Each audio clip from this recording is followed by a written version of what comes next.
Adabu dukhuli al-khala.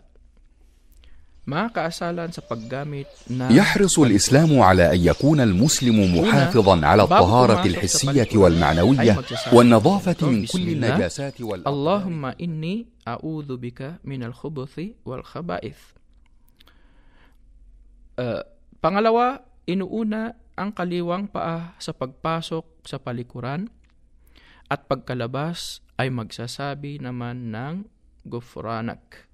Pangatlo, inuuna naman ang kanang paa sa paglabas. Pang-apat, hindi magdala sa loob ng palikuran ng anumang bagay na may nakasulat na pangalan ni Allah maliban na lamang kung nangangambang mawawala kapag sa labas. Panglima, ang hindi pagharap o pagtalikod sa qibla kapag iihi o dudumi sa disyerto o ilang. Pang-anim, ang pagtatakip ng aura, mga maselang bahagi ng katawan, sa harap ng ibang tao at hindi magpapabaya sa bagay na ito. Ang aura ng lalaki ay mula sa pusod hanggang sa tuhod.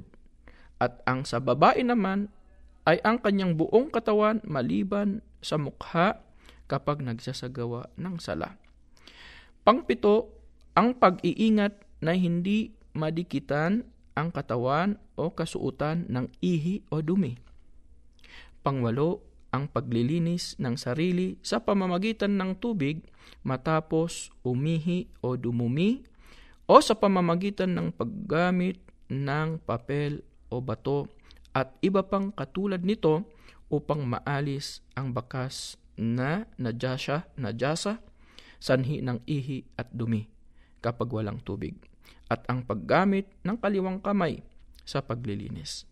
At pangsiyam, kailangang panatilihin ang pagiging tahimik sa loob ng silid palikuran, maaring magsalita kung kailangan na magbigay ng babala sa iba kung may panganib at iba pa.